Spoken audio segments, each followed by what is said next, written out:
ishimwe nanone kuri wowe ugira uruhare urwo arirwo rwose mu gushyigikira ijwi ry'ubumenyi TV.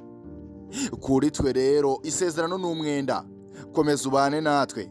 Nyuma rero yo gusobanura byimbitse ubwoko bwa Masayi kuri iyi nshuro ndetse kuri uyu munsi, tugiye kwinjira indani mu bwoko bwa kalamoja cyangwa se mu gace ka Kalimajongo. Kalamoja cyangwa se Kalimajongo ni ubwoko butangaje cyane ko ari bwo sekuruza w'aba Masayi. Urumva rero ko ari bwo butangaje ndetse bubitse amabanga menshi, kuko Masayi ni igice kimwe cyo muri Kalimajongo. Inshuti rero nyemerera tubane amaze nkwibire kuri aya mabanga. Nk'ibisanzwe rero kuba wamaze kugera ku ijwi ry'ubumenyi TV urasobanukiwe. Nyemerera tubane, ikaze.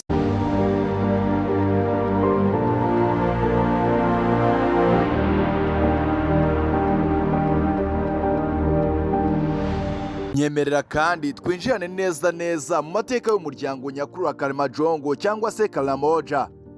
Kalimajongo cyangwa se kalamoja ni ubwoko bwa notike. Ni abashumba borozi batuye cyane mu majyaruguru y'uburasirazuba bwa Uganda. Ururimi rwabo ruzwi kandi nka Kalimajongo, kandi ni umwe mu bagize umuryango w'ururimi rwa notike. Abaturage babo bagera ku 475. Kalimajongo ituye mu majyepfo y'akarere mu majyaruguru y'uburasirazuba bwa Uganda. Ifata agace kangana na 1/10 cy'igihugu cyose n'igihugu cya Uganda. Nk'uko rero abahanga mu bumenyi bw'ikiremwamuntu babitangaza, Kalimajongo iri mu itsinda ryimukiye muri Ethiopia y'ubu ahagana mu 600 nyuma ya Yesu, amaze riza kwigabanya amashami abiri. Ishami rimwe ryimukiye muri iki gihe muri Kenya gushinga itsinda rya Kalenjin n'itsinda rya Masayi. Irindi shami ryitwa Atekeri ryimukiye iburengerazuba. Atekeri yongeye kandi kwigabanyamo amatsinda menshi, harimo nka Turukana muri Kenya y'ubu, Iteso, Dodoti, Ijiye, Kalimajongo na Kumamu muri Uganda y'ubu, na Jiye na Toposa aho ni mu majyepfo ya Sudani. Bose hamwe ubu bazwi ku izina rya Teso Cluster cyangwa se ihuriro rya Kalimajongo.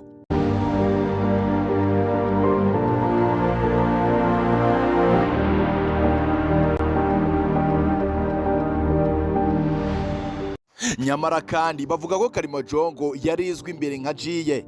Izina Kalimajongo ryakomotse ku nteruro ekari ngimojongo, bisobanura ngo abasaza ntibashobora kugenda kure. Dukurikije imigenzo, abantu bazwi ku izina rya Kalimajongo Cluster cyangwa se Teso Cluster bivugwa ko bimukiye muri Abisiniya hagati y'icya 600 n'icya 700 nyuma ya Yesu nk'itsinda rimwe. Bageze mu gace gakikije umupaka wa kijyambere wa Kenya na Ethiopia, bivuga ko yacitsemo ibice mu matsinda menshi, harimo n'ayabaye Turukana, Toposa na Dodoti. Itsinda ryamenyekanye nka Toposa ryakomeje kugeza muri Sudani y'Epfo y'ubu.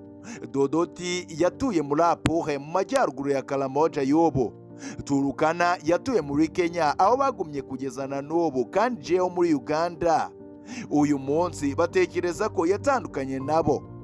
Bazamura escarpementa mu karere ka Kotito. Umubiri nyamukuru wakomeje mu majyepfo, bivugwa ko ugizwe n'itsinda cyangwa se imiryango 7 batuye mu majyepfo ya Kalamoja. Amaherezo bahurira hamwe bahinduka imiryango 3 iriho ubu, ariyo Mateniko ni mu burasirazuba ikikije umusozi wa Moloto, Piano aho ni mu majyepfo, na Bokola mu burengerazuba. Nyamara itsinda rinini ryagiye iburengerazuba amaze rishinga Iteso, Kumamu na Langi. Iri tsinda niryo bavuga ko bakoresha imvugo abasaza ntibashobora kugera kure.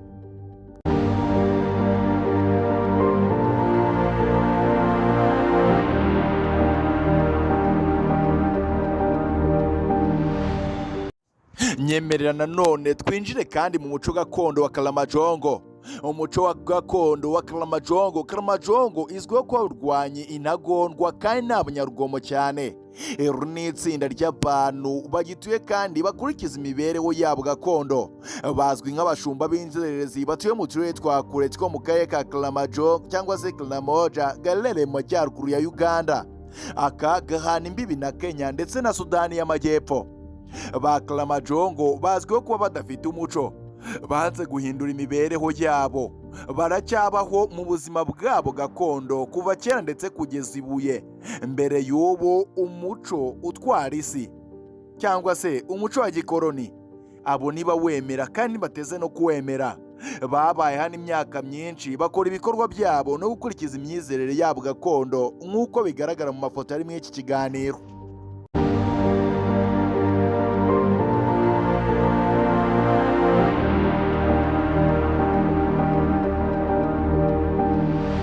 Nanone kandi turakomereza ku mateka ya Kalimajongo muri Uganda. Bivugwa ko abaturage ba Kalimajongo bimukiye muri Ethiopia mu mpera z'umwaka w'600 nyuma ya Yesu. Nyuma baza kwigabanyamo amatsinda atandukanye, aho andi matsinda yimukiye muri Kenya, nyuma bikavamo iterambere ry'umuco mushya. Bashinga itsinda rya Kalenjin n'umuco wa Masayi. Ariko kandi Kalimajongo yarihuye mu nzira, akomeza kuguma inyuma aho bigarurira umusozi wa Moroto. Nyuma baza kubona izina ryabo risobanura umusaza unaniwe. Bavuga cyane cyane Kalimajongo nk'ururimi rwabo gakondo. Bafite abaturage benshi kugeza ku bantu barenga 3700 muri Moroto. Ariko kandi kuri ubu abagerageje gufata inzira nshya y'ubuzima. Nyuma bimukiye kandi baba mu mijyi no mu tundi turere tw'igihugu bituriyemo, aho ni muri Uganda.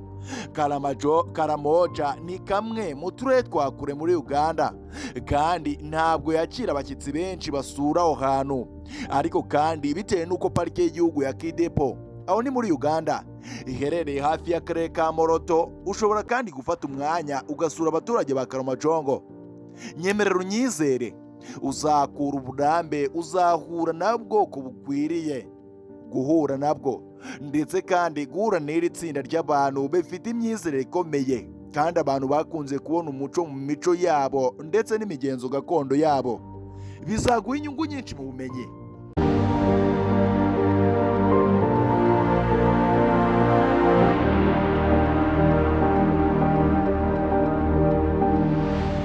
Nyemerera nanone twinjirane mu mibereho ya Kalimajongo. Kalamoja cyangwa se Kalimajongo ifite imibereho yita myiza kuruta abandi bose batuye ku ino si. Ikiranga Kalimajongo cyiganje ni gahunda y'imyaka igenda ibaho uko ibisekuruza byagiye bisimburana, hamwe n'itandukaniro ry'imyaka hagati y'ibisekuruza byakurikiranye. Byanze bikunze imiterere irasenyuka nyuma y'uko amategeko yemeranyijwe n'abaturage babo ba hafi ari bociye mu kinyejana cya 19. Uburyo bwa Kalimajongo nibwo bufite imbaraga zihagije zo guhangana n'ubwiyongere bw'amakimbirane binyuze mu gisekuru kimaze imyaka irenga 50. Niba ibyo bitagishoboye gukemurwa mu mahoro, amacakubiri atera ihinduka ry'ubutegetsi kuva mu itsinda ryariho kugeza ku gisekuruza kizaza ndetse no mu bihe bishya. Nyamara rero hari imico itangaje mu bwoko bwa Kalimajongo, by'umwihariko ijyanye no gushyingirwa ndetse no kurongorana. Nk'uko byombi ari umuhango wo gucika mu bugabo, kimwe mu bisabwa gusezerana, umusore wa Kalimajongo asabwa kurwanya umugore yifuza kurongora. Niba atsinze cyangwa se gutsinda uwo mukino guhangana n'umugore, ubu afatwa nk'umugabo kandi yemerewe gushyingirwa n'umugore yifuza. Kugeza ubu Kalimajongo waho ukomeje gutura mu midugudu ya kure. Uwo muntu wo muri Kalimajongo iyo agiye gutura mu midugudu ya kure, akomeza iyo migenzo yabo mu rwego rwo kwishimira uburyo bw'imigenzo buteganya ko umugabo ushaka umugore mu bubakanye aba afite imbaraga zihagije zo kwita no kurinda umugore we ibibi cyangwa se ibitera umuryango we. Nyuma y'umukino wagenze neza, imishyikirano y'ubukwe izafungurwa kugira ngo impaka zicike. Mu gihe aho umusore adashoboye gutsinda umugore yifuza kurongora mu mikino yo kurwana kandi umugore we birangira amutsinze, ntabwo rero abantu be bazafatwa nk'umugabo uhagije cyangwa se uhamye wo kurongora umukobwa wabo. Ku bw'ibyo rero abazavaho arongore umugore wo mu matsinda atandukanye kandi afite imigenzo itandukanye, aho bidasaba ikizamini cy'imbaraga kugira ngo umuntu agire uburenganzira bwo gushaka ukuboko k'umugore mu bukwe. Ku rundi ruhande ariko, niba umugabo utari uwa Kalimajongo yifuje kurongora umugore wa Kalimajongo, asabwa kandi kunyura muri uyu muhango. Ibi bireba gusa abandi bantu bashaka abagore mu bwoko bwa Kalimajongo.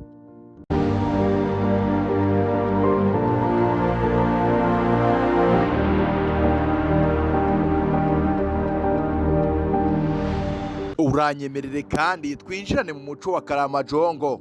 Imibereho ya Kalimajongo ahanini ni ubworozi bw'inka. Ni imwe mu mico ikomeye y'umuco y'iri tsinda ry'abantu. Guhinga ibihingwa ni igikorwa cya kabiri gikorerwa gusa ahantu hashoboka kandi gifite ubutaka bwera cyane bushobora gufasha mu gutanga umusaruro uhagije. Inka zibikwa cyane cyane ku mata n'amaraso ari byo kurya by'ingenzi mu bwoko bwa Kalimajongo. Bitewe n'ubwoko bukonje bw'ikirere bw'aka karere ka Kalimajongo, yamye ikora amezi 3 gusa cyangwa se 4 mu gihe cy'umwaka wose. Kubera kubura urwuri, bahatirwa kwimura amatungo yabo mu turere duturanye bashaka amazi n'inzuri ku matungo yabo.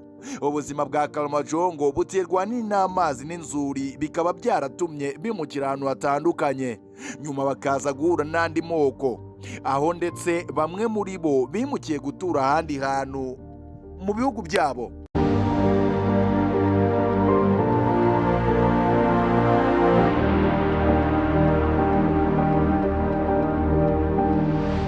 Nyamara rero uyu muryango wa Kalimajongo hari ibibazo igenda ihura na byitagiramo uruhare, ndetse nayo hari ibyo iteza. Kubera ko imibereho yabo ishingiye ku nka, Kalimajongo izwiho gutera inka ziva mu bihugu duturanye nka Kenya, Sudani ndetse na Uganda. Ibi byatumye bagira uruhare mu makimbirane atandukanye, kubera ko bahatirwa gutera ibindi bihugu kugira ngo bibe inka z'abaturage. Ibyo rero bitera imidugararo n'amakimbirane, bikabaviramo gusenya imitungo no guhitana abantu. Kuva rero Kalimajongo yabona ubwoko bw'umwimbunda bwa AK-47 mu gihe cy'ubutegetsi bwa Amini, bagiye bakoresha izo ntwaro ndetse n'izindi zirimo imipanga, amacumu n'imiheto ndetse n'imyambi mu gutera ibihugu bituranye. Bakaba rero byarateye ubugome no kwiyemera, bituma rero batinywa kandi bakitandukanya n'andi moko. Kubera iyo mpamvu rero imiterero n'ibisubizo by'ibitero byabaye ubukana mu myaka yashize. Nyuma ariko guverinoma ya Uganda yagerageje gukurura imbazi z'intwaro, ariko Kalimajongo yakomeje kugorana kuko yifuzaga inka nyinshi cyane ku mbunda kugira ngo amasezerano ayo ariyo yose agerweho, kuko yasabaga kuguranirwa igahabwa inka kugira ngo irekure imbunda, kandi ntibatinye kwica abantu cyangwa se gusenya imitungo kuko bari bamaze kubona ibyo bazanye.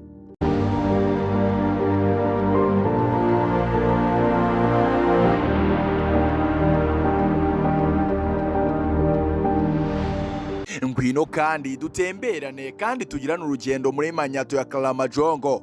Kalimajongo ituye mu miryango gakondo yitwa manyato. Ni amazu yo mu rugo aherereye hafi ya parike y'igihugu ya Kidepo. Kubera iyo mpamvu rero abasura akarere ka Kidepo nabo bazagira amahirwe yo kubona Kalimajongo manyato, aho bashobora gufata amoko atandukanye y'inyamaswa ashobora kuboneka muri ako gace. Aha hazamo nka za girafe, inzovu ndetse na zebra.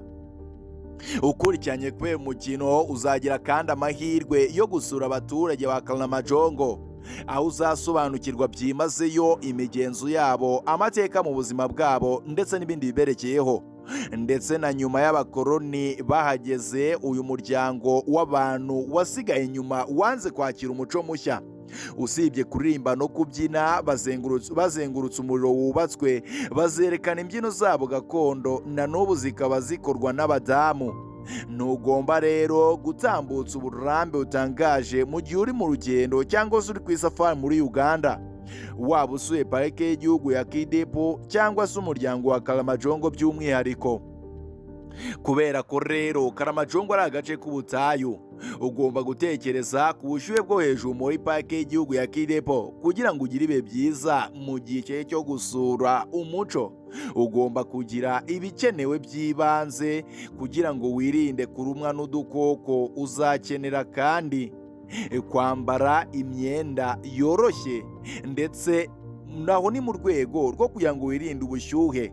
Uzakenera kandi kwambara ingofero yuzuye kugira ngo wirinde imirasire y'izuba, kubera ko ako kare ka Kalimajongo kuzuyemo ibiti n'ibiti byumye ndetse n'amahwa.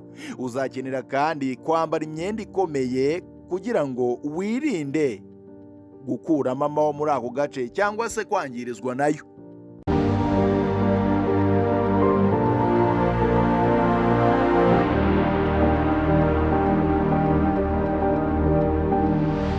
Soza rero wiranyemerera twinjire mu bintu bitangaje muri ubu bwoko bw'igitangaza. Abaturage ba Kalimajongo bo muri Uganda bafite umuco ukize kandi udasanzwe ushinze imizi mu mibereho yabo y'abashumba, bishingiye ku bworozi bw'inka. Imigenzo n'imibereho yabo byose bifitanye isano n'imibereho yabo n'inka, zikaba rero isoko y'ibanze y'ibiribwa, ubutunzi n'imibereho. Dore rero kandi ibintu 10 bidasanzwe by'umuco wa Kalimajongo.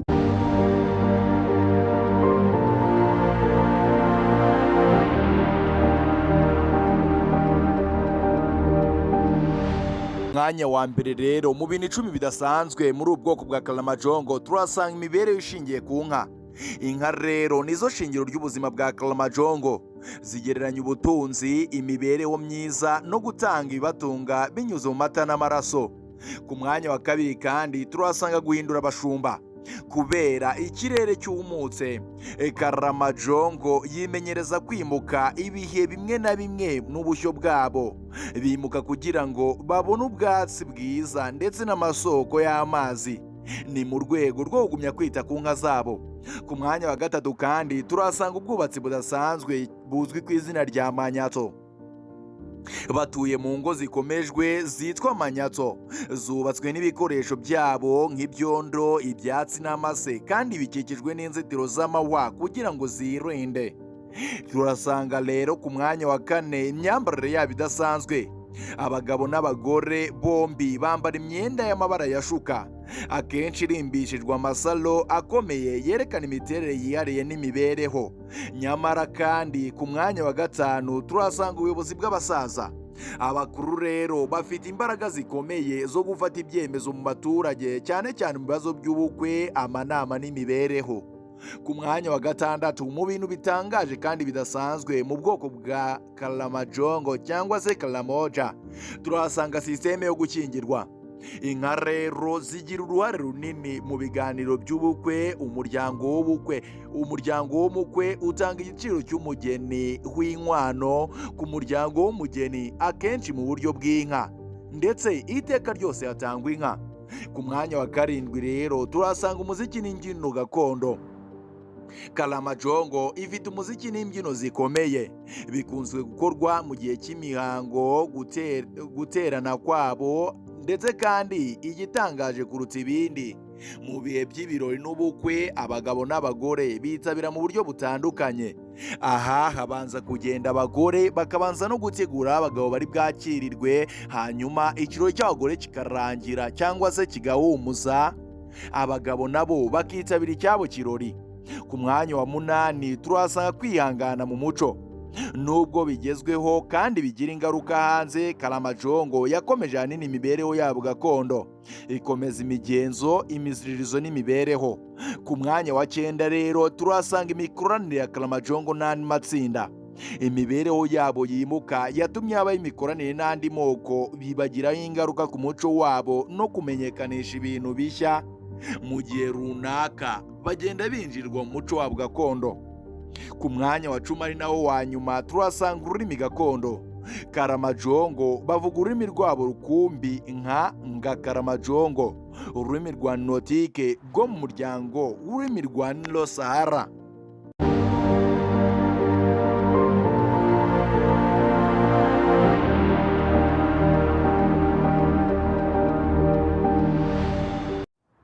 aha rero naho dushoreje ikiganiro cyacu. Ikiganiro nk'iki ngiki gitegura mu buhanga ubucukumbuzi bwinjiye indani mu mateka, nakagaruka ku ijwi ry'ubumenyi TV. Icyo usabwa ni kimwe, wowe utarakanda subscribe ni ugukanda subscribe amaze ukagumya kujya ubana natwe, ntiwibagirwe n'akazogera. Ikindi kandi mu gihe unyuzwe n'ibyo dukora ukanda like ku biganiro byacu, igitekerezo cyawe ni ingenzi muri komenti. Ikindi kandi niba unyuzwe nabyo sangiza inshuti, umuvandimwe, umuturanyi, amazi nagumye ku bumenyi. Stay on touch ku ijwi ry'ubumenyi TV. Turabakunda kandi cyane.